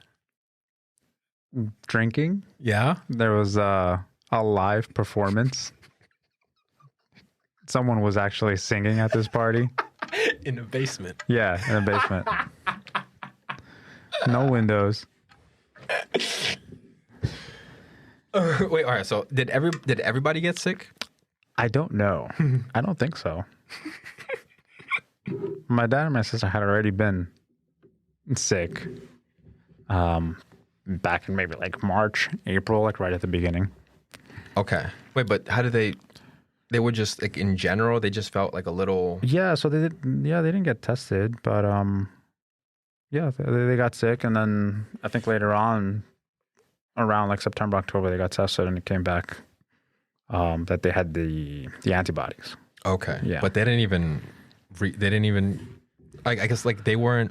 Not at the time. I think it was so early that, you know, I mean, they didn't get tested. They were sick for a bit, and that was it. Okay. Yeah. Did they? What did they?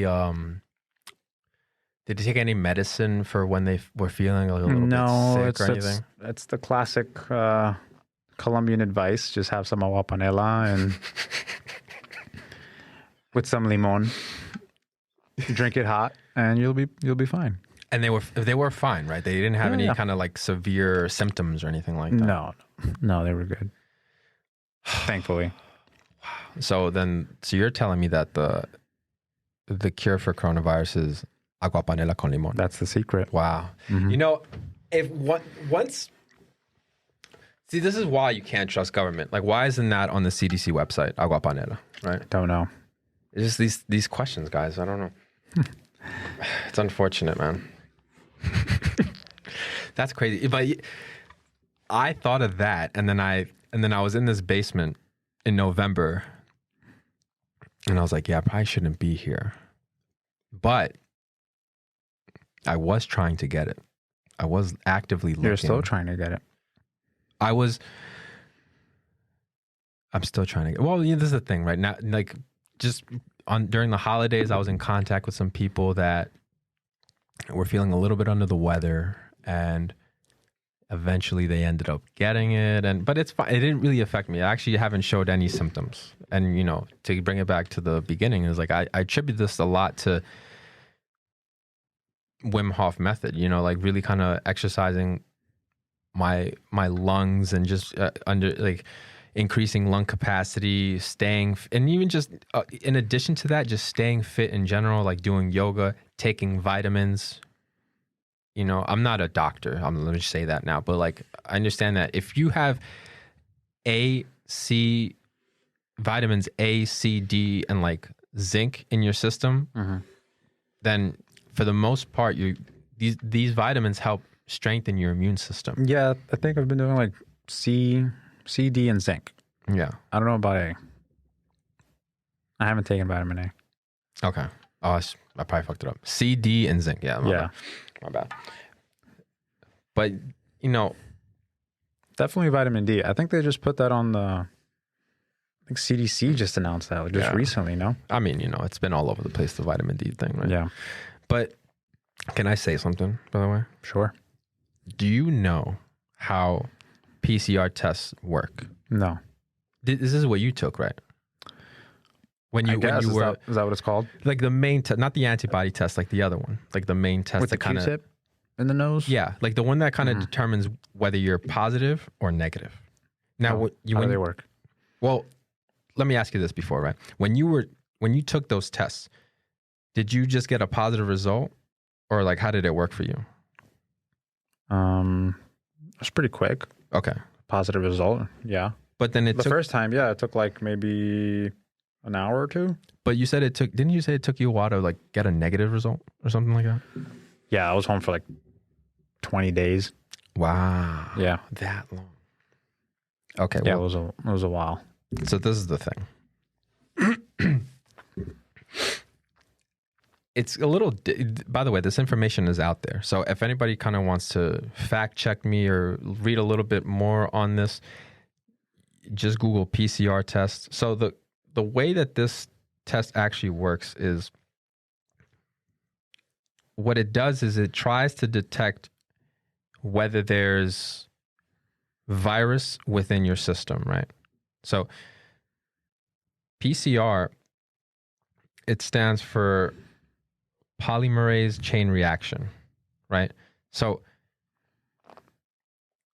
what's happening here is, or what's happening in these tests is, the way that this test tries to identify whether you're positive or negative is that it tries to see if there's traces of the virus within your system. But the way that it does this is that it has to replicate and has to magnify the samples that it has. So the number of cycles if it takes the first iteration of the magnification all right, let me do it this way, right? The first iteration of the magnifying and the replicating of the traces within your system, that's one cycle, right? So the problem is with these tests, and there's been a lot of stories. If you ask different people, they'll say, oh, dude, I went and I tested negative and then I tested positive, or I tested positive and then I tested negative. Like, it's always kind of like, it's never like a firm positive. It's always kind of like it's iffy, right?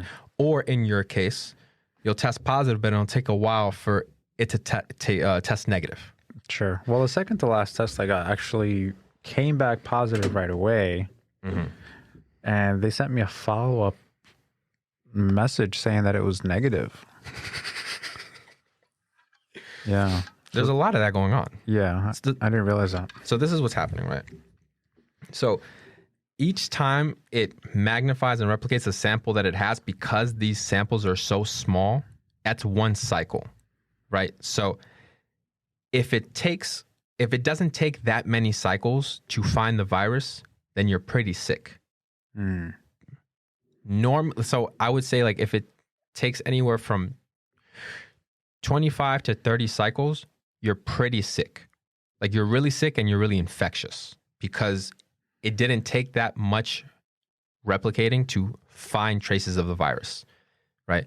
Now, if it takes 30 cycles, you may be a little sick. 35, a little bit.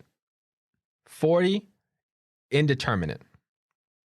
There's no way of knowing how much or how little is in your system. It just tells you that there's something in your system. Right. The problem with these PCR tests is they don't show. And by the way, I say cycles. So what this is the name of this is the CT threshold, like the amount of cycles that it takes for the test to determine if there is virus in your system or not. The problem is they don't show the number of cycles. They don't. So they just give you positive. They just say positive or negative. So you could say you take the test and then you get a positive result. But what if it took 40 cycles for you to get a positive result? That means there's very little virus in your system. So maybe you're not as infectious. So then if you're not as infectious, why do you have to quarantine? You know, like, I mean, and I don't want to be, well, fuck it, man. I'm going to be controversial. You know what I mean? Like, the first two, I keep trying to understand, like, what this show is going to be about. And, like, I don't want to deter anybody from listening. I don't want to be insensitive, and I don't want to be too controversial, but it's kind of my nature. And if this show is going to be real, then I have to talk about shit that's going on. And this is something that's going on. They don't show the number of cycles when you take the test. So if you take the test and say you're positive, you may not be that sick, right? The problem, not only do they not show the cycles, but the way that the minimum threshold value for these tests, like whether it says if you're positive, I think it's like 35 to 40, which is an indeterminate amount. Like it's the amount of viruses, it doesn't really indicate how infectious you are. You actually don't know at all. Wow. Yeah. And that is what we're basing all of our information on. Like this is the data that we're receiving, and this is what's affecting shutdowns, quarantining, contact tracing.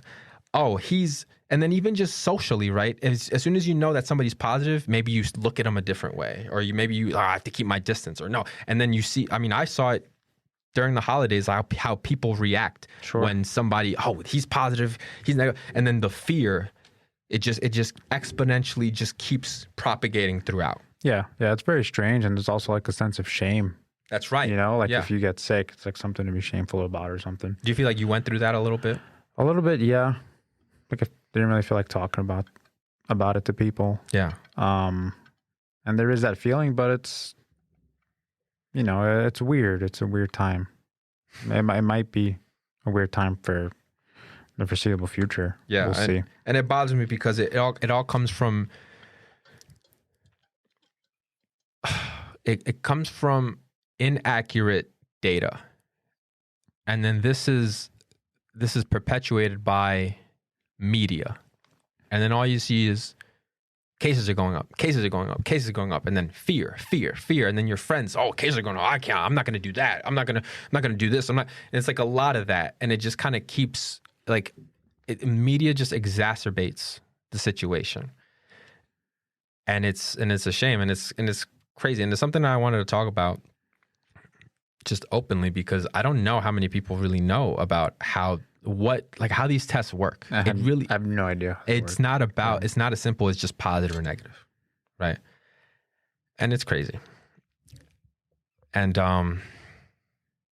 it is what it is. We have to just keep going and keep learning. Yeah, just keep pushing on, keep doing your best to stay healthy, right? That's all we can do. I want to talk to you about the venture that you just started with I think what's the name of the project you guys just started? Oh, so we just started Cafe Cyclista. Okay. A couple months ago. Okay. Yeah, we kind of soft launch. What is on Instagram? What is it about?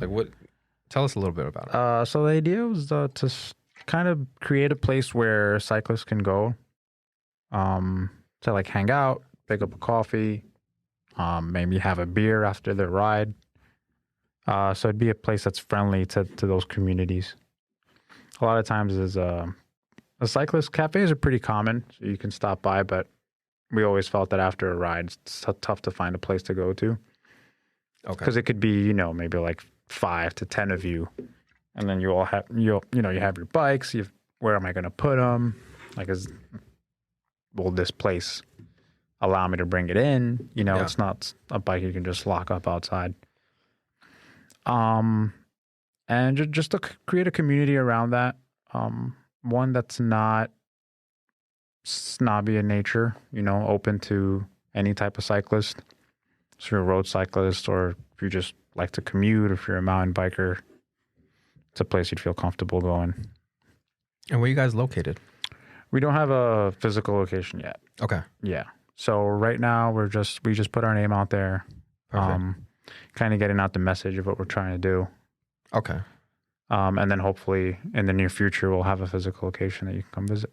You guys are on Instagram though, right? Yes. Yeah. So it's just Cafe Cyclista, CAFECYCLISTA. Perfect, man. That's exciting, dude. Yeah. Yeah. So we'll be posting just general tips about cycling, some beer reviews, some coffee reviews. And we're looking forward to a good year. Hopefully we can create more of a sense of community. Okay. Particularly recently with the surge in cycling. Right. In general, and for communities that maybe don't know about road cycling, they can always reach out. We'll always welcome anyone new into the sport. Okay. That's dude, congratulations, man. Thanks. That's exciting, dude. Are you going to be the beer connoisseur there? Are you going to be the equivalent of like a wine sommelier, but like just beer, a beer sommelier? Hopefully that will be the idea. That's fucking cool. Dude. But no, yeah, we'll have a pretty idea is to hopefully have like a pretty good beer selection. Not a lot, just a few good ones. Okay. And just create a friendly environment, a casual friendly environment. Is there like a lot of snobbery involved in both cycling and coffee? Really? Oh yeah. I guess. Wow. Yeah. For sure. I mean, it's easy to find like a pretty casual cafe, but with cycling, yeah, it can get pretty snobby, and then it's sometimes people find it tough to get into the sport because it can be expensive. But it doesn't have to be. And if you don't know that much about road cycling, you can reach out and hopefully find a community that'll teach you about it. That's beautiful, man. That's positive. I actually didn't realize that it was, I mean, I guess it makes sense, right? Because, I have this bike, which is this brand and this material and this drivetrain and this going on and this. So I guess, in general, there's status games that are played in everything. So I could see it. Yeah, that is true. But with cycling, I mean, you could see people on the road and you could see somebody's bike and that one's at least $7,000. Wow. Easily. No yeah, way. it's very easy to spend a lot of money on it. But again, it doesn't have to be expensive. A lot of it is how much time you put into it, how much effort you put into it. Because, you can have an expensive bike, but if you don't have the power to go fast, then it's not going to take you anywhere. Right. It's just for show at that point. That's awesome. Okay. Yeah. But yeah, so go check us out on Instagram. We believe we're on Facebook as well. Oh, perfect. Yeah. Thank you, man. I can't wait. Can't wait to check it out. I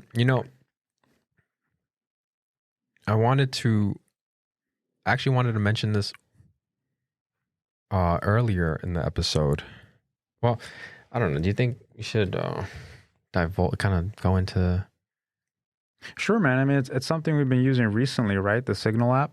Yeah. Okay. So, it's interesting because I was contemplating a lot. Oh, I didn't even, you know what? I didn't even get into your names thing.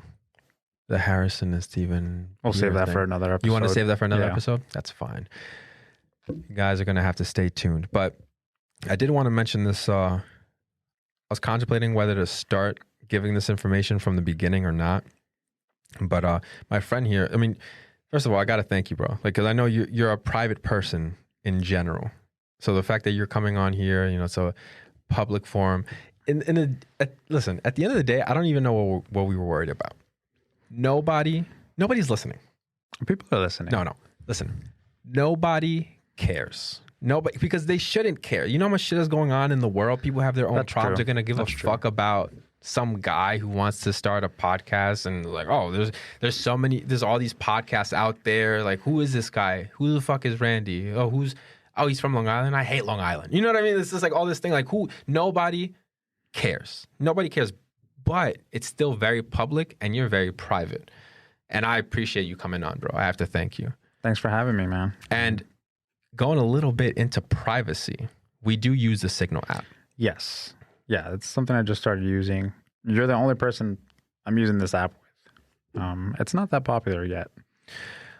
It's interesting because there's a lot of information out there about the app, but then when I go to talk to somebody about, like, whether it's a coworker of mine or whether it's like friends of mine around the area, like, some people know, some people don't know.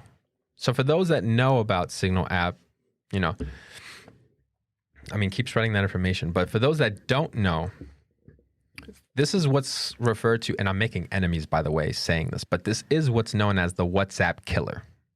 This is something that's going to put a stop to people, to the utilization of WhatsApp. And what really concerns me, by the way, is like, so this is the thing. Let me start from the beginning. Signal app is a messaging app, and it's completely free, and it's a not-for-profit company. So they don't make any money whatsoever on selling your data, as opposed to Facebook and WhatsApp. By the way, WhatsApp is owned by Facebook. So the mechanism that ensures privacy with Signal is something called end-to-end encryption. So the good thing about it is the common, I guess, understanding when we communicate via text is that it's only you and the other person that you're texting. And that's kind of like the understanding, but it's not the case. It's especially not the case if you're using an Android phone or if you're using an iPhone. Or in the absolute worst one is Facebook Messenger, because of the amount of data that they extract, not only from your conversations, but from your metadata, the locations that you guys are speaking from, what you guys are talking about, the information that is being shared. And what really concerns me is that I've heard of people using Facebook Messenger and even WhatsApp, and then there being some leaks, and they get hacked. They get, there's some of their really private, really sensitive information maybe kind of finds its way into somebody else. None of this is because none of this is being ensured to be encrypted by these apps. In the case of Signal, the content is encrypted, and also your metadata. With WhatsApp, your metadata is not encrypted. So anybody can kind of just come and see just everything about, just can extract all of that information from you and then use it for whatever purposes they want to use it for, and make money off of it. So I get concerned because my whole family uses WhatsApp. My mom, my dad, my cousins, my uncles, everybody. Sure. They all use WhatsApp. Most Latinos use. For the most part, yeah, because WhatsApp. That's the easiest way to communicate with your family, your loved ones in other countries. Yeah. So that is the most popular app. Plus the accessibility and the easiness of kind of just like linking your Facebook profile to it, and that's it. But there's a lot of problems with data leaking and, God forbid, identity fraud and things like this. So the good thing about Signal is it's completely free, it's completely not-for-profit, and it's completely encrypted, completely private. So when you use it, when you're speaking to somebody, it's you and the other person, and there's no third party. Even with iMessage, even with the iPhone, it's not completely encrypted because you're still... it's almost like a third person standing in the room when it's two people, right? It's not completely ensured that it's going to be private. So I encourage everybody to download the app. And I will say, like, it saves me a lot of time speaking about this on this platform as opposed to talking about it with 10 different people over and over and then having like a 20, 30-minute conversation every time. So if you want to... If you really care about privacy, if you really care about even just not wanting to be a factor in these larger social media companies profiting off of your private information, if you don't want any part of that, I recommend you use Signal. It's also pretty intuitive. Got pretty intuitive, user interface. You download it and you know exactly how to use it once you open it up. And let's just say, right, for some reason, and this is really how it works in general. Say, you're a little down on your luck and then you have to engage in some illicit activities to get some revenue, right? Maybe you have to, transport a load over state lines. And I'm not saying we don't condone any of that here, but if times are hard, God damn it. So if maybe, say for some reason you get in a little bit of trouble, right? Or maybe you're leaking some information to some other government, maybe some light treason, whatever it is, whatever it is. If you ever get in trouble with the government, especially the federal government, what they'll do is they'll go to AT&T or they'll go to Verizon, and they'll just a simple kind of just request of, I need this person's entire, all of their messages, all of their pictures, I need it. And this is the case with iPhone too, especially if you're backing up to iCloud, because all Apple has to do is just send your iCloud backup to the federal government, and that's it. And the whole thing with Edward Snowden and just like that whole kind of situation there is, we're going deep, motherfucker. That's a big topic. We're going to go a little bit deeper in other episodes, but he exposed the fact that the NSA is in bed with telecommunication agencies like a Verizon, like an AT&T, and the fact that they're just collecting information on private citizens. Citizens have a right to privacy. We are private citizens. The people in government, they are public officials. We should know everything about them, and they should know nothing about us. But in this case, it's the opposite, right? So say, you got some Coke in a tire and you want to go to Miami. You're from Buffalo and you want to go to Miami, right? And say you get caught. So the FBI then, all they have to do is say, okay, we need all this person's information. AT&T, give it to us. AT&T will say, bet.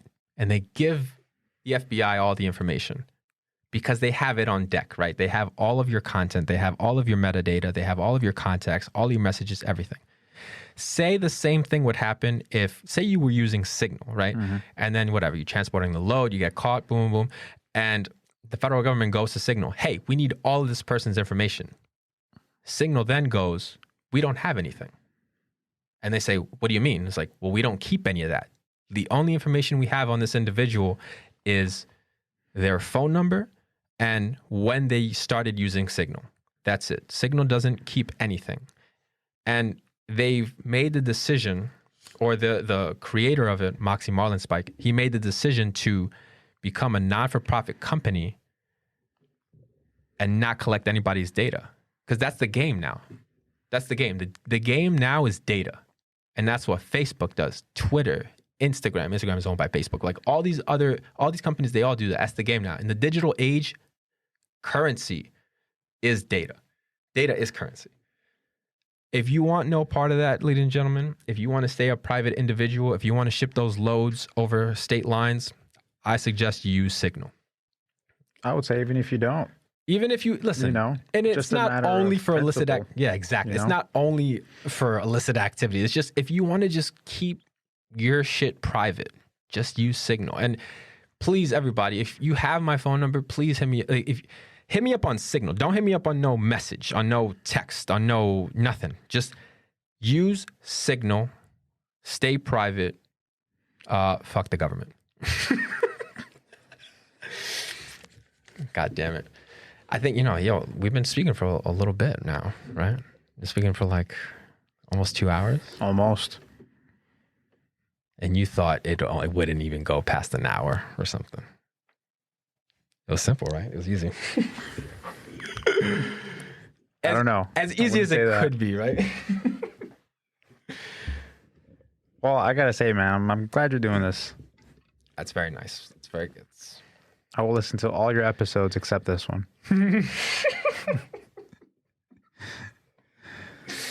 Come on. No, thank you, bro. I really appreciate it, man. And listen, I really don't know what I'm doing, but kind of like you said before, we're just kind of flying by we're just doing this on the go, really. Yeah.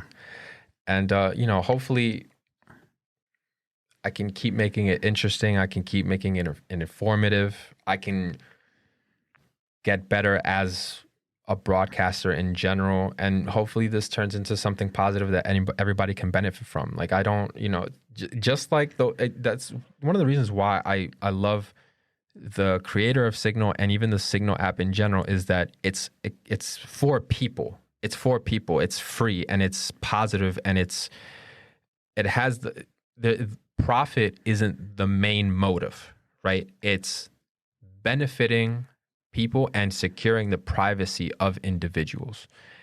And what I want to do with this project is just see if I can just kind of play my part and then just see if I can deliver the information that I have and see if it benefits people in whatever way that it can. And